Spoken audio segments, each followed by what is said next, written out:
Side ਕਰ ਲੈ ਇਹਨੂੰ, ਮੈਂ ਜਾਣਾ ਹੈ।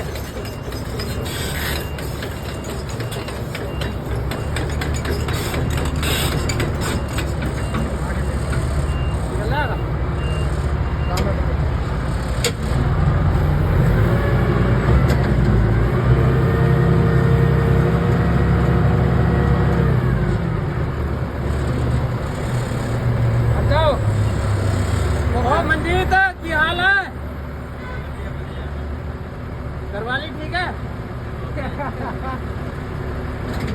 बुरा मत मानना यार मनजीत, कोई नहीं, कोई बात नहीं।